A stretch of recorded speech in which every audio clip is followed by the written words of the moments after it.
You know what? I'm done pretending like I'm the bad guy in this situation. Everyone wants to paint me as this terrible person, but honestly, I was just trying to keep my family together. I'm Piper, I'm 29, and I have 5 kids who deserve so much better than the mess their father put us through. Let me start from the beginning, because people love to twist the story. Jasper and I were high school sweethearts. The whole romantic thing everyone dreams about. We had Brayden when I was 18, and Parker when I was 19.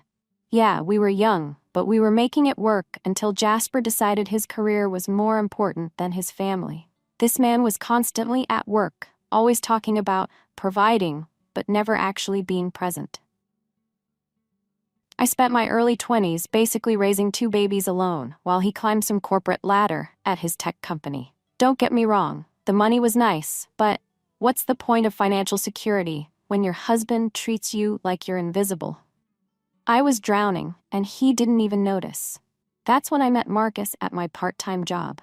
He actually listened to me, made me feel valued as a woman instead of just some live-in babysitter. Things happened between us. I'm not proud of it, but I was desperate for someone to actually see me as a person. When Jasper found out, he went completely nuclear, called me every horrible name you can imagine, said I ruined everything, the whole dramatic performance. But honestly, if he'd been the husband I needed, I never would have looked elsewhere. You can't neglect someone for years, then act shocked when they find attention somewhere else.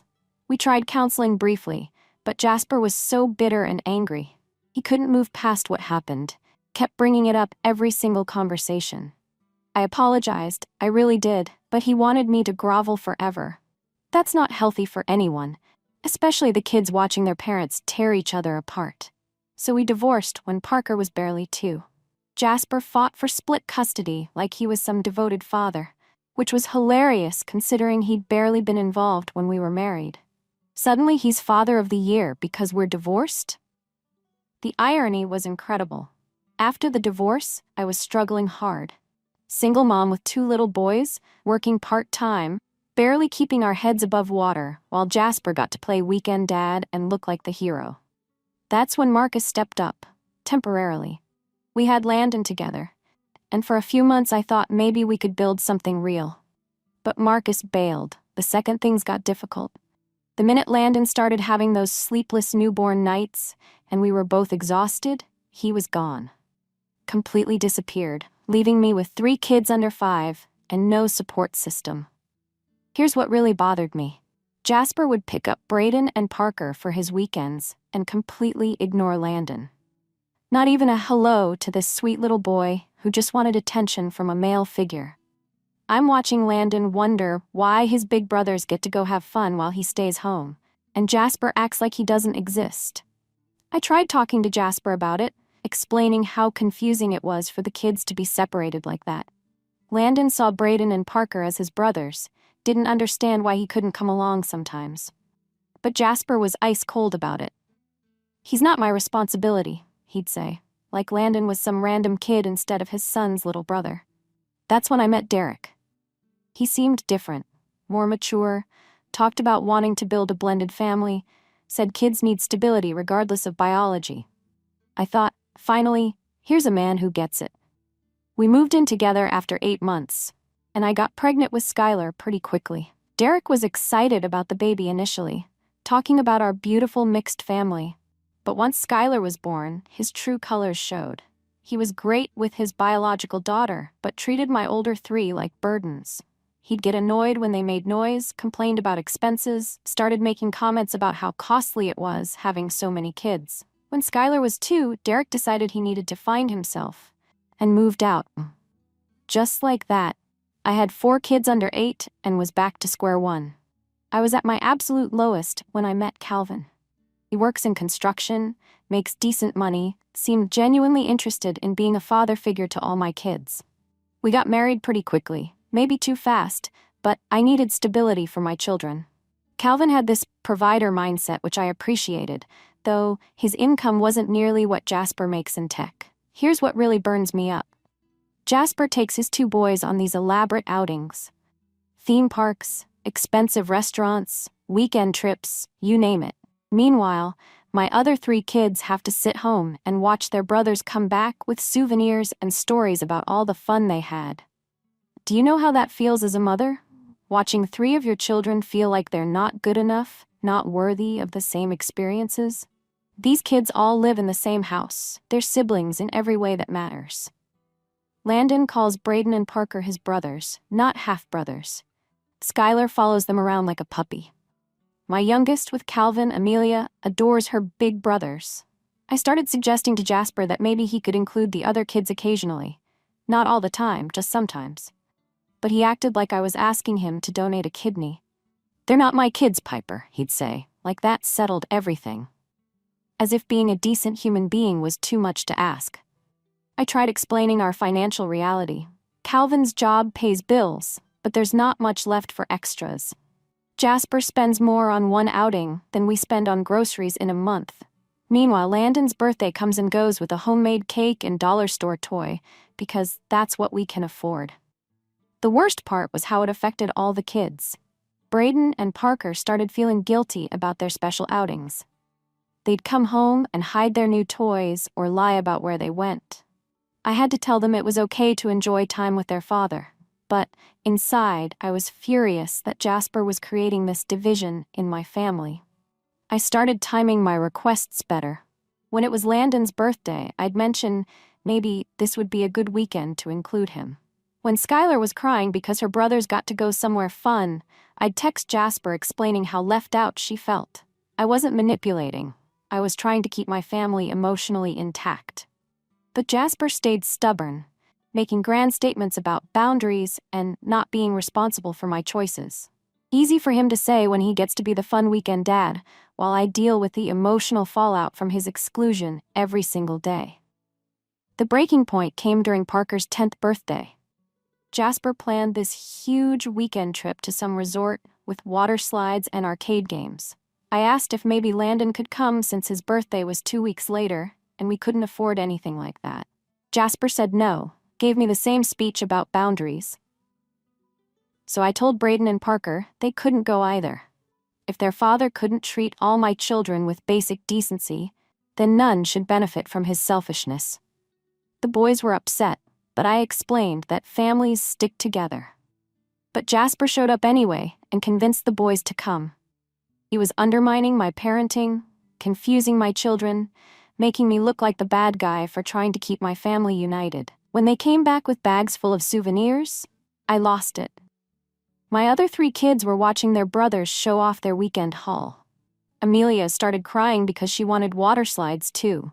Landon got quiet and went to his room. That's when I decided someone needed to tell Jasper the truth about what kind of man he really was. When he came to pick up the boys the next weekend, I was ready. All 5 kids were in the living room. Calvin was there, and I let him have it. I told him exactly what I thought of his selfish, petty behavior. Real men don't pick and choose which children in a family deserve love and attention. I reminded him that when we were married, he always talked about wanting to be a good man, a family man. Well, here was his chance to prove it. These aren't random kids. They're his son's siblings. They live in the same house. They look up to him. "You're not a real man," I told him, and I meant every word. Real men take care of children, period. They don't create divisions based on DNA. You want to know why our marriage failed? This is why. You've always been selfish, thinking only about yourself. Calvin was sitting right there, and I pointed out how he stepped up to help raise children that weren't biologically his, how he treats all 5 kids equally. That's what real men do. They don't hide behind legal technicalities when children need support. Jasper just stood there with this blank expression.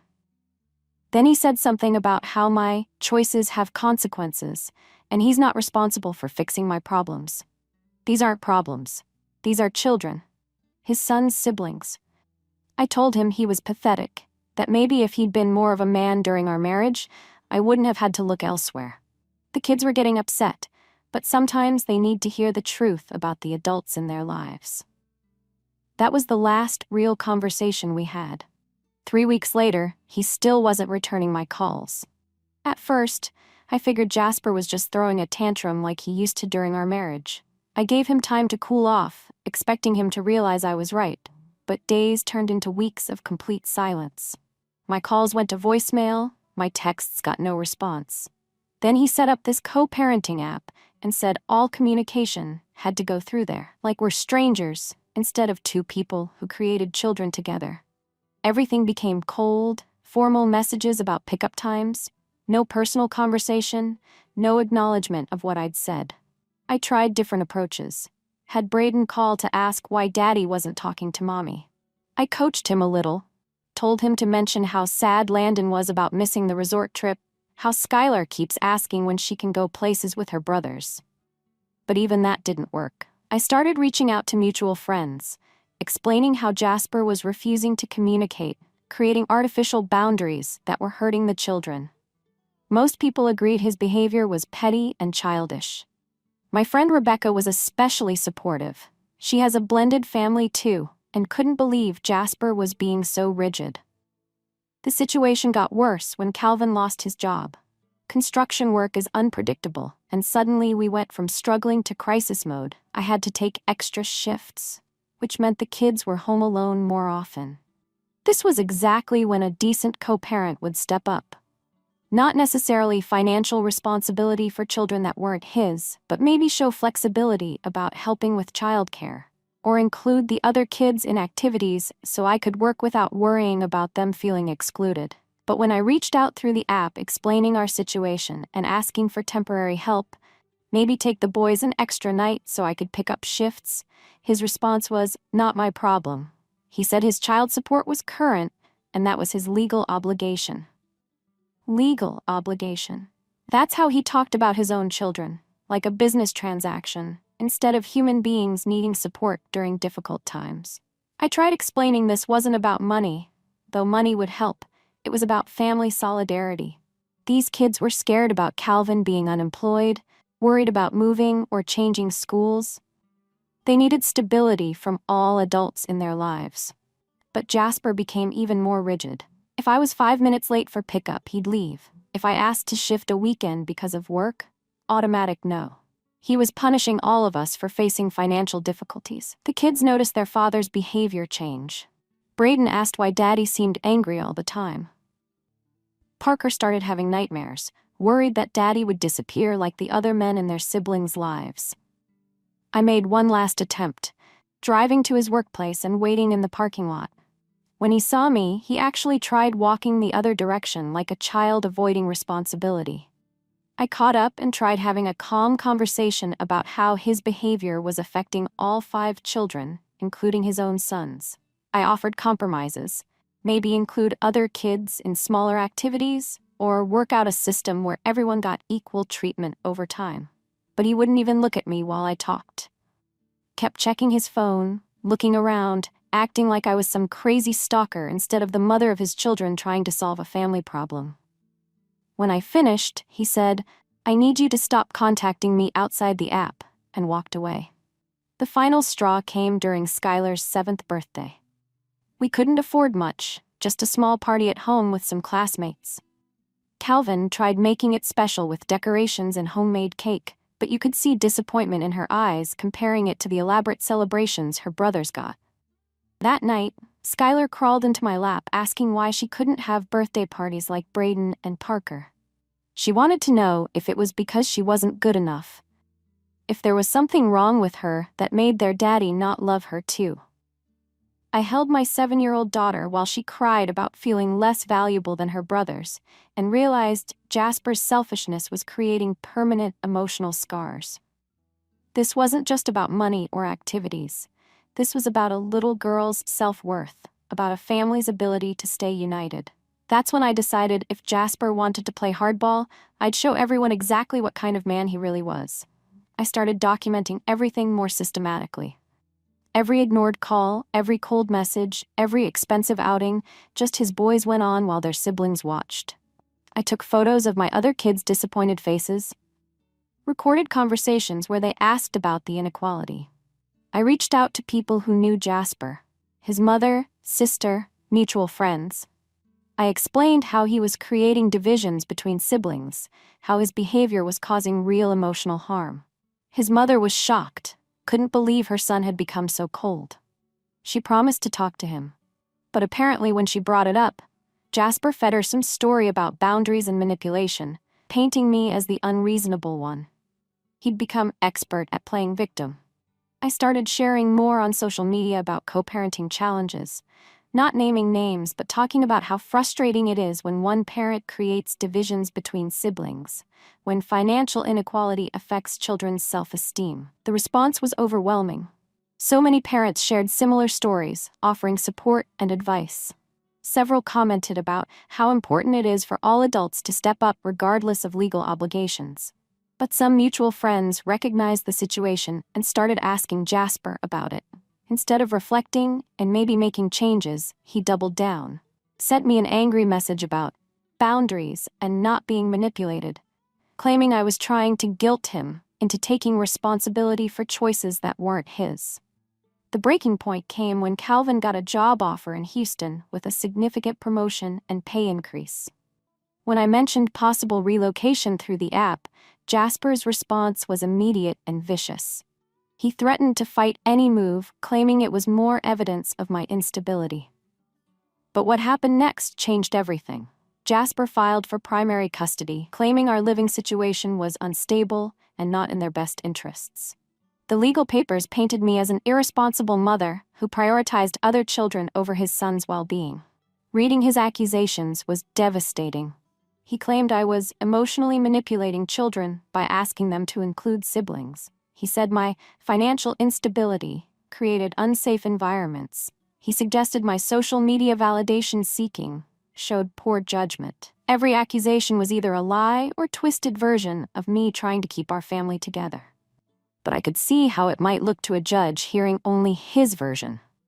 The custody battle was a nightmare. Jasper had expensive lawyers and documentation about my unstable lifestyle, screenshots of Facebook posts, records of every time I'd reached out, even testimony from his mother about family concerns. His lawyer painted me as emotionally unstable, using children to manipulate my ex into supporting kids that weren't his responsibility. They made my attempts to include all children sound like psychological abuse. The temporary order gave Jasper primary custody during school weeks, with me getting weekends. Just like that, my boys were removed from daily life with their siblings, from bedtime routines and family dinners that had been normal for years. Watching Brayden and Parker pack to live with their father was heartbreaking. They were confused and scared, not understanding why they couldn't live with siblings anymore. Skylar and Amelia cried, asking why big brothers had to leave. But worst was the look in Jasper's eyes when he picked them up. Not relief or joy at more time with his sons, it was triumph. He'd won. He'd successfully punished me for challenging his selfishness by tearing apart the family structure all 5 kids depended on. The next weeks were hell. The house felt empty without the boys' energy. Skylar kept asking when brothers were coming home. Amelia would set table for 7 out of habit, then get confused when I removed extra plates. Meanwhile, Jasper played devoted single father on social media, posting curated photos of him and the boys at activities. Look at us at baseball games. Look at homework time. Look what a great dad I am now that I rescued my children. The irony was incredible. For years, I'd begged him to be more involved, show interest in daily lives, prioritize family time. Now that he'd stolen them from siblings and home, suddenly he had all the time and energy for active parenting. But I could see how it affected Brayden and Parker. They were withdrawn during weekend visits, clearly struggling with massive life disruption. They missed siblings desperately, but Jasper probably told them not to talk about feeling sad or wanting to come home. Parker had a panic attack during one weekend visit, crying that he wanted to go home, meaning our house where his real family was. He missed sleeping with Landon, helping Skylar with reading, missed the chaos and love that had always been normal. That's when I realized Jasper's victory was destroying his own children. In his quest to punish me and prove superiority, he was traumatizing Brayden and Parker just as much as their siblings. But the universe has ways of balancing scales. It started with a call from Brayden's school counselor. My 11-year-old had been struggling more than anyone realized, dropping grades, getting into fights, panic attacks during class. When the counselor talked to him, Braden broke down completely. Told her everything. How much he missed siblings and old life, how father coached him to lie about being happy, how scared he was to express real feelings because it would make daddy angry. The counselor filed a report with Child Services recommending comprehensive evaluation of the custody arrangement and its impact on both boys' mental health. Around the same time, Jasper's perfect facade started cracking. His company was investigated for financial irregularities, something about expense reports and client billing that resulted in suspension pending audit. Without steady income, Jasper's expensive legal team became less aggressive. His lawyer started hinting about reassessing priorities and focusing on children's best interests. Code for "my client can't afford to keep paying me." Then, Calvin got another local job offer with better pay and benefits. Our financial situation improved dramatically, undermining Jasper's main arguments about my instability. We hired a better lawyer who actually had time to prepare properly. But the most devastating blow came from Jasper's own mother. She'd grown uncomfortable with her son's behavior, especially seeing how withdrawn and unhappy the boys had become. She reached out apologizing for not speaking up sooner. She'd tried talking to Jasper about the custody situation, how boys were struggling with sibling separation. But he'd gotten angry and defensive, threatening to cut off her grandchildren access if she didn't support his decisions. She realized her son had become someone she didn't recognize, so consumed with winning and control that he'd sacrifice his own children's happiness to punish their mother. She agreed to testify about her concerns. The custody reevaluation was completely different. This time, we had evidence of how separation affected all 5 children. Testimony from counselors and psychologists about damage being done, even Jasper's mother speaking about concerns. Most importantly, we had Braden's voice. In private session with the judge, my brave 11-year-old told the truth about his feelings, about missing siblings, wanting to go home to the family he'd always known. Parker also expressed his desire to return. The judge's decision was swift. Primary custody returned to me, with Jasper getting standard visitation. The court noted original custody change had been based on false premises, and children's well-being had been damaged by separation. But Jasper's punishment wasn't over. The company investigation revealed serious financial misconduct. He was terminated and faced potential criminal charges. His reputation was destroyed, career ruined, family respect lost. Legal fees from his vindictive custody battle drained savings, and without his high-paying job, he struggled to maintain expensive lifestyle. He was forced to sell his house and move into a small apartment. Meanwhile, our family began healing. Boys moved back home and slowly returned to old selves. Therapy helped them process trauma and rebuild sibling relationships. Calvin's new job provided financial stability, and for the first time in years, we could afford small luxuries like family outings and birthday parties for all kids. Jasper's visitation became sporadic and eventually stopped altogether. Whether shame, financial pressure, or realization he'd destroyed his relationship with his sons for nothing, he gradually faded from their lives. Last I heard, he'd moved to another state, working some entry-level position, shadow of his former successful self. Looking back, I can't say I feel sorry for him. He had every opportunity to be decent, show basic kindness to children, put his son's emotional needs above ego. Instead, he chose to wage war against his own family and lost everything that actually mattered. The boys are doing well now. They're back to being happy, open children they were before this chaos. They have strong relationships with Calvin, who treats all 5 kids with equal love and respect. While they occasionally ask about their biological father, it's more curiosity than real loss. I learned that sometimes standing up for what's right means enduring temporary pain for long-term justice. I never asked for anything unreasonable, just basic human decency and consideration for children's emotional needs. The fact that such simple requests triggered vindictive response says everything about Jasper's character and nothing about mine. These days, our blended family is stronger than ever. All 5 kids see each other as true siblings. Calvin is the father figure they deserve, and I can finally parent without constantly fighting battles over basic respect and inclusion. We're proof that family isn't about biology or legal documents. It's It's about love, commitment, and putting children's needs first. And Jasper? Well, he got exactly what he deserved. Nothing.